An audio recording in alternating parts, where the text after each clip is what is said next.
La région Hauts-de-France est une grande région touristique avec une activité importante économiquement, un point important. C'est vrai qu'on parle de tourisme de mémoire, de tourisme historique, nous avons des grands sites naturels, des grands sites de loisirs. En même temps, le secteur du tourisme est très vulnérable aux questions de réchauffement climatique et donc les citoyens, les usagers qui y sont très sensibles, eh bien, ça peut se traduire par une fréquentation moindre en tant que telle. Nous avons donc lancé une démarche expérimentale de diagnostic de vulnérabilité pour plusieurs grands sites emblématiques de la région des Hauts-de-France.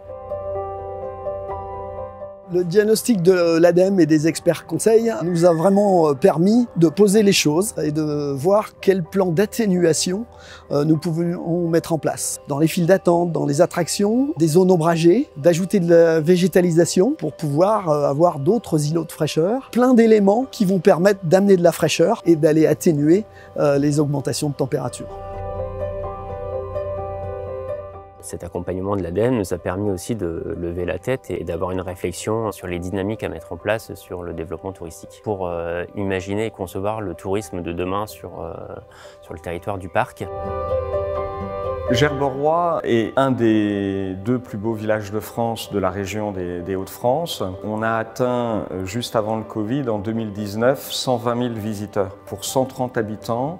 Dans un village de 60 maisons, je vous laisse imaginer la pression touristique que vit Gerberoy. Le diagnostic sur lequel on a travaillé avec l'ADEME montre que déjà il faut agir en amont et commencer à discuter avec les services de l'État au niveau du ministère de la Culture pour voir quel statut pour le vieux patrimoine dans sa capacité à s'adapter au réchauffement climatique. L'intérêt d'une telle démarche, c'est que ça nous permet de prendre un peu de recul et de se projeter par rapport à des événements qui, de toute façon, on ne pourra pas éviter de subir les conséquences. Il y aura principalement 2 actions qui seront mises en place. L'aménagement de zones ombragées sur les files d'attente. Et puis un autre paramètre devra aussi prendre en compte, notamment sur les futures plantations, la capacité et la résilience des nouvelles essences qui seront plantées. Il est important de s'adapter au réchauffement climatique.